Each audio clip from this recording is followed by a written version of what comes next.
Hello friends. तो आज हम पढ़ेंगे यंग्स डबल स्लिट एक्सपेरिमेंट। एक ऐसा एक्सपेरिमेंट है जो हमें लाइट के वेव नेचर के बारे में एक्सप्लेन करता है कि लाइट जो है वो वेव से ही बनी हुई है। यही यंग्स डबल स्लिट एक्सपेरिमेंट हमें बताता है, ठीक है ना।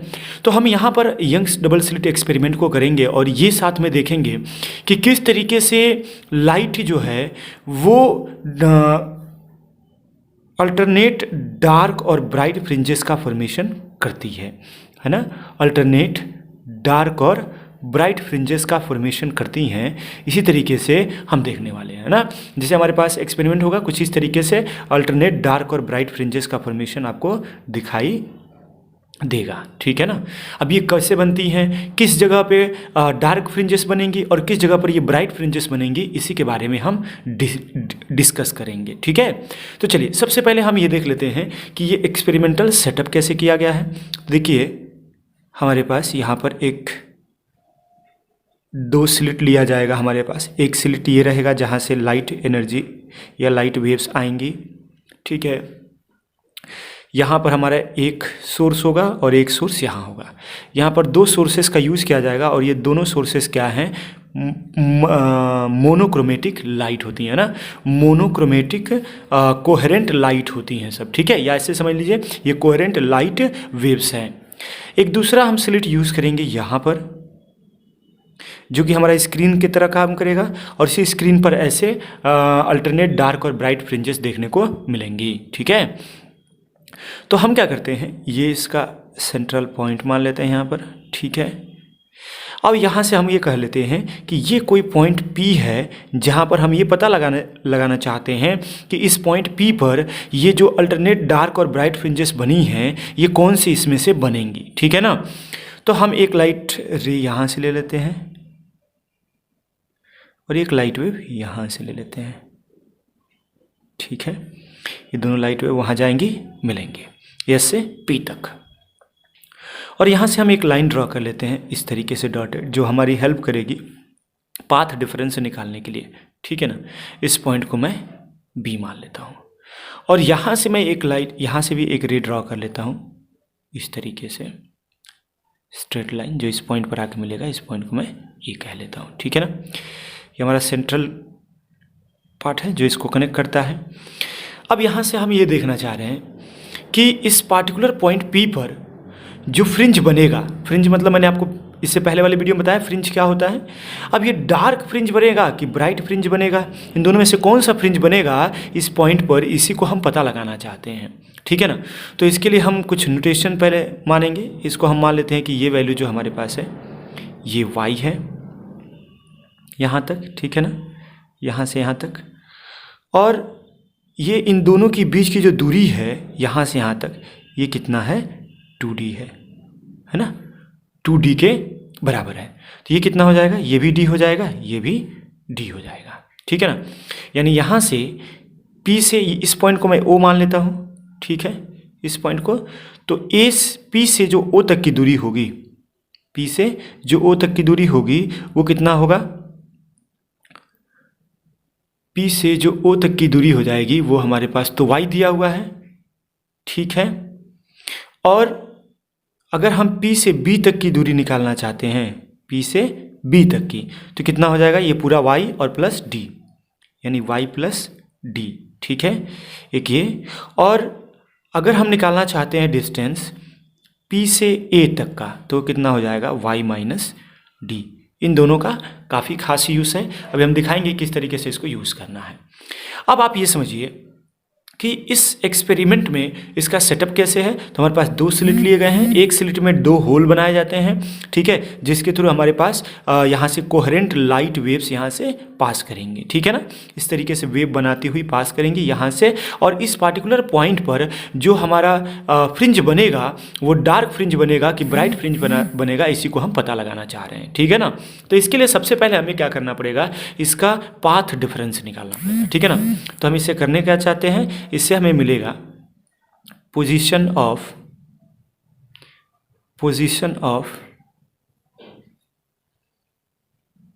Maxima and minima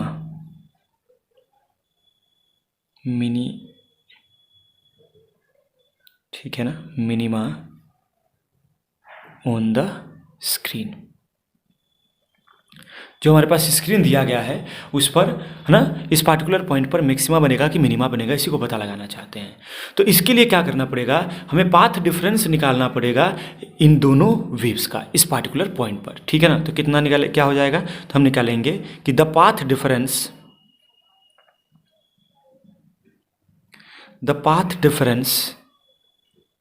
between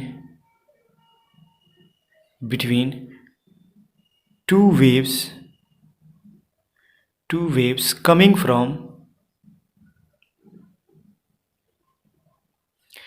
from sources S1 and S2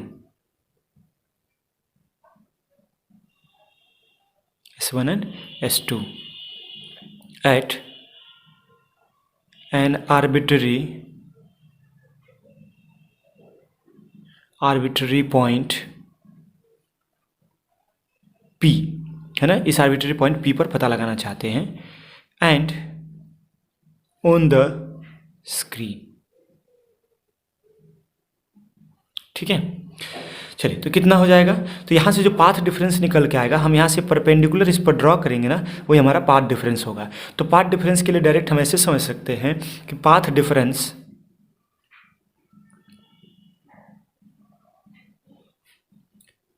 delta is equal to S2P minus S1P। यहाँ से यहाँ तक की दूरी में से यहाँ से यहाँ तक की दूरी यानी S2P में से S1P माइनस कर देंगे, तो हमारे पास ये जो पाथ डिफरेंस आएगा, पाथ डिफरेंस मतलब इसको कम दूरी तय करना है, इसको ज़्यादा दूरी तय करना है, तो ये जो पाथ है ये ज़्यादा लेंथ का होगा और इस पाथ की लेंथ जो होगी कम होगी। तो इन दोनों पाथ में डिफरेंस कितने का है उसको निकालने का फॉर्मूला होता है del is equal to S2P minus S1P। ठीक है ना, तो हम क्या करेंगे, सबसे पहले इन वैल्यूज़ को निकालेंगे और चेक करते हैं। तो सबसे पहले मैं निकालता हूँ यहाँ पर S2P। ठीक है ना, ये ना है S2P। इस राइट एंगल ट्राइंगल में देखिए ज़रा, PBS2 में ये राइट एंगल ट्राइंगल है, तो ये हाइपोटेनियस की वैल्यू निकालनी है। तो हाइपोटेनियस की वैल्यू निकालने के लिए पाइथागोरस थ्योरम लगाएंगे कि S2B से दूरी, देखो इस दूरी को हम लोग क्या मान लेते हैं, इस दूरी को कैपिटल D मान लेते हैं। ठीक है ना, तो ये कैपिटल डिस्टेंस यहाँ से D हो गया, ये दूरी इसके बीच का कैपिटल D हो गया, और ये हाइट हमें पता है y प्लस D है। तो ये कितना हो जाएगा, S2P का स्क्वायर यानी हाइपोटेनियस का square is equal to height का स्क्वायर, और हाइट क्या हो जाएगा, P से B तक की दूरी, देखिए यहाँ P से B तक की जो दूरी होगा वो हमारा हाइट हो जाएगा इस राइट एंगल ट्राइंगल में, और ये हमारा बेस हो जाएगा। तो हाइट यानी PB का स्क्वायर प्लस S2B का स्क्वायर, पाइथागोरस थ्योरम लगाया हमने ना, बाय पाइथागोरस थ्योरम। ठीक है ना, अब इसके बाद से S2P square is equal to P से B तक की दूरी क्या है भाई, P से B तक की डिस्टेंस हमने निकाला y प्लस D का स्क्वायर प्लस ये क्या हो जाएगा, कैपिटल D का स्क्वायर। ठीक है ना, अब हम इसको ऐसे भी लिख सकते हैं, S2P is equal to under root में, इस D की वैल्यू मैं पहले लिख लूँ, कोई दिक्कत तो है नहीं, D square plus y plus small d का होल स्क्वायर। ठीक है, और यहाँ से इस तरह भी लिखा जा सकता है S2P equal to D square plus y plus D whole square whole to the power 1/2। ठीक है ना, अब यहाँ से हम क्या करेंगे, इसका एक्सपेंशन कर देंगे, है ना। एक्सपेंशन कैसे करेंगे, तो देखिए ज़रा, एक्सपेंशन करते हैं इसके लिए। तो इन दोनों में से पहले मैं D कॉमन निकाल लूँ ज़रा, ताकि एक्सपेंशन हमारे लिए आसान हो जाएगा। तो यहाँ से D बाहर आ जाएगा, तो यहाँ बचेगा 1 plus y plus D by D का होल स्क्वायर होल बाई 1/2। अब यहाँ पर 1 प्लस एक्स स्क्वायर का जो एक्सपेंशन होगा हम यहाँ पर लगाएंगे, जो कि हमारे पास कितना निकल के आ जाएगा, S2P is equal to D in bracket 1 plus 1/2 x ठीक है, 1/2 x², फिर इस बढ़ता जाएगा इस तरीके से। तो हम हायर टर्म को यहाँ से नेग्लेक्ट कर देते हैं, ठीक है ना, जो हायर टर्म होगा उसको हम नेग्लेक्ट करते हैं, यहाँ लिख देंगे नेग्लेक्टिंग, ठीक है, हायर ऑर्डर टर्म्स, क्योंकि वो हमें छोटी वैल्यूज देंगे, उनका कोई मतलब नहीं है, ठीक है ना। अब यहाँ पर क्या करेंगे, तो यहाँ से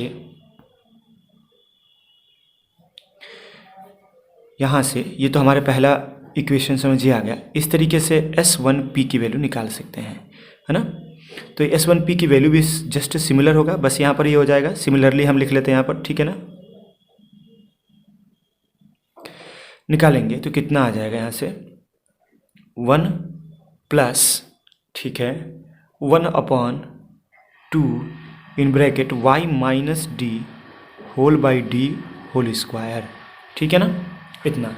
ये दूसरा इक्वेशन हो जाएगा। अब क्या करते हैं, इक्वेशन 1 की वैल्यू और ये इक्वेशन जो 2 आया है, 1 और 2 का इक्वेशन, ये क्या करेंगे, हम यहाँ वैल्यू को सब्स्टिट्यूट करेंगे। तो क्या आ जाएगा यहाँ से, delta is equal to S2P minus S1P, ठीक है।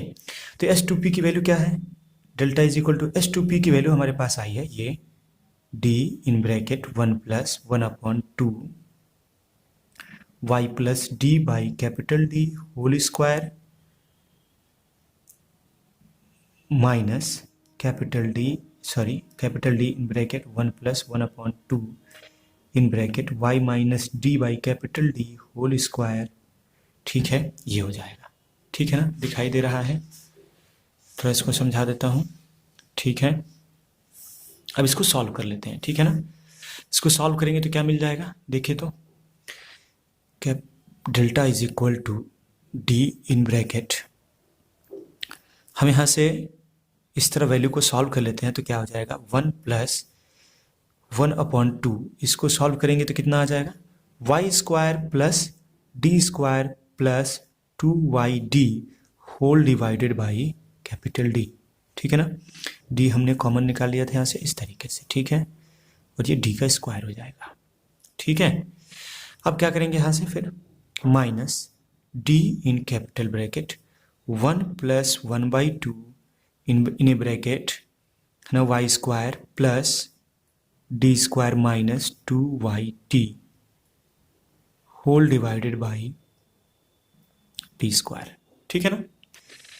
हमने जैसे इसको एक्सपेंड कर दिया तो यहाँ से हमें क्लियरली दिख रहा है कि ये जो भी पार्ट आएगा, ये पार्ट इससे कैंसिल होएगा, माइनस साइन अंदर जाएगा तो सबको बदल देगा। तो हमारे लिए यहाँ से ये 1, ठीक है, 1 कट जाएगा, 1/2 से क्या क्या कटेगा, ये वाला पार्ट, ये इससे और इससे कट जाएगा, ठीक है, और कुछ तो बचेगा नहीं और कुछ तो कटेगा नहीं, ठीक है, इतना। तो ये हम लिखेंगे D कॉमन हो जाएगा, इसमें से D हमने कॉमन निकाल लिया, तो क्या क्या बच जाएगा, यहाँ बचेगा 1/2 2y d और ये माइनस अंदर तो इसको प्लस कर देगा, प्लस 2y d, कितना हो जाएगा into 4y upon capital D²। तो ये सॉल्व कर लेते हैं, तो यहाँ भेजेंगे तो इस D से ये D कट जाएगा और 2 से ये 2 टाइम में कट जाएगा, तो ये क्या हो जाएगा 2y अपॉन कैपिटल D। यानी यहाँ से डेल्टा की वैल्यू जो निकल के आ रही है, यानी पाथ डिफरेंस जो हमारे पास होगा वो कितना हो जाएगा 2y अपॉन कैपिटल D, ठीक है ना। जहाँ पर क्या है, where D is equal to distance between the two coherent sources, ठीक है, और जो कैपिटल D होगा वो क्या होगा, distance between the two slit, ठीक है ना। टू स्लिट मतलब जो एक हमारे पास लाइट के लिए है था, ठीक है, यहाँ लाइट सोर्सेस के लिए हमारे पास था ये एक स्लिट, ये और ये, इन दोनों के बीच का डिस्टेंस हो गया, ठीक है ना। अब यहाँ से आगे बढ़ते हैं, नेक्स्ट हमारे पास ये कहा जा रहा है कि पोजीशन फॉर nth मैक्सिमा क्या होगा। अभी तो हमें ये समझ में आ गया कि हमारे पास जो पाथ डिफरेंस होगा वो कितना होगा 2y d by capital D हो जाएगा। अब हम यहाँ पर ये देखेंगे कि अगर nth मैक्सिमा की बात करें, ठीक है। तो उसको निकालने के लिए फॉर्मूला क्या बनेगा हमारे पास, तो ये हो जाएगा पोजीशन ऑफ nth मैक्सिमा, ठीक है ना। जो कि हम क्या जानते हैं, फॉर मैक्सिमा के लिए, जनरली मैक्सिमा के लिए क्या होता है, मैक्सिमा के लिए जो पाथ डिफरेंस होता है वो n लेमडा के बराबर होता है। इससे पहले वाले वीडियो में हम पढ़ चुके हैं, ठीक है ना। तो हम क्या करेंगे, डेल्टा की वैल्यू यहाँ भी है और डेल्टा की वैल्यू यहाँ से मिली है, इन दोनों को इक्वलाइज कर देंगे तो हमारे पास क्या मिल जाएगा, 2y_d upon capital D is equal to n lambda हो जाएगा। यहाँ से हम y की वैल्यू निकालें तो y इक्वल टू क्या हो जाएगा, n lambda capital D upon 2y/2d, क्या हो जाएगा 2d यहाँ से, ठीक है ना।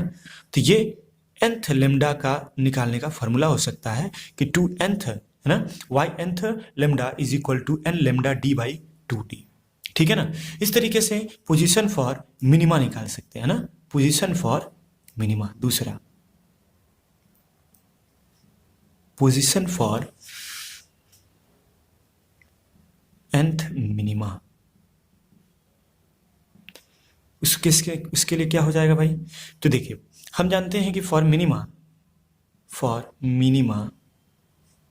Delta is equal to 2n-1 λ/2, ये होता था, पिछले वीडियो मैंने आपको बताया है।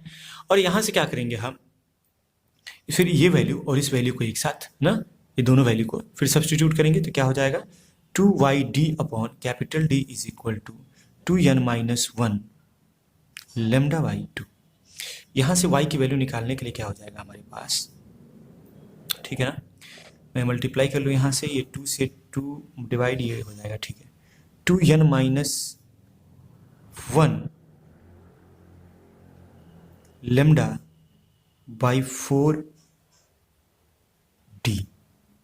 λ/4d और कैपिटल D यहाँ चलाएगा, यहाँ क्या हो जाएगा कैपिटल D, यानी हम यहाँ से लिख सकते हैं this implies y is equal to y_nth minima is equal to 2n-1 λ/d upon 4d, ठीक है ना। तो ये हमारे पास मिनिमा निकालने का फॉर्मूला हो जाएगा, ठीक है, ये हो गया। तो हमें ये समझ में आ गया कि अगर जो डबल स्लिट एक्सपेरिमेंट हमने यहाँ कर रखा था, ठीक है ना, यंग्स डबल स्लिट एक्सपेरिमेंट में यहाँ पर इसमें यंथ मैक्सिमा अगर पता लगाना चाहते हैं कि इसका जो यंथ मैक्सिमा, जैसे मान लीजिए कि हम पहला मैक्सिमा पता करना चाहते हैं कि कहाँ पर ब्राइट फ्रिंजेस पहला बनेगा, तो उसके लिए यहाँ पर n की वैल्यू क्या करेंगे, इसमें n की वैल्यू 1 सब्स्टिट्यूट कर देंगे, इसमें n की वैल्यू 1 सब्स्टिट्यूट कर देंगे तो हमें पहला मैक्सिमा कहाँ बनेगा ये उसकी पोजीशन बता देगा, है ना। यानी इस सेंट्रल पॉइंट से कितनी दूरी पर पहला मैक्सिमा बनेगा ये बता देगा, ठीक है ना। कौन से फॉर्मूला को अप्लाई करके कि ये पोजीशन फॉर nth मैक्सिमा हमने निकाला ना, yn is equal to n λ/d/2d, इससे हम बता सकते हैं। इस तरीके से जो हमारे पास ये है yn is equal to 2n-1 λ/d/4d, इससे हम ये बता सकते हैं कि जो हमारा पहला डार्क फ्रिंजेस बनेगा वो इससे कितना दूरी पर बनेगा, ये हम चीज़ें बता सकते हैं, ठीक है। तो हमने आपको बता दिया डेरिवेशन की position for nth maxima and position for n minima, ठीक है। अब हमारे पास कुछ कंडीशन है जो कि सस्टेन्ड इंटरफेरेंस को बनाने के लिए चाहिए, ठीक है ना, तो उसको हम देखेंगे नेक्स्ट वीडियो में।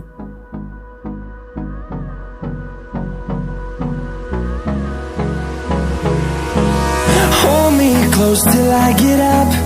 Time is barely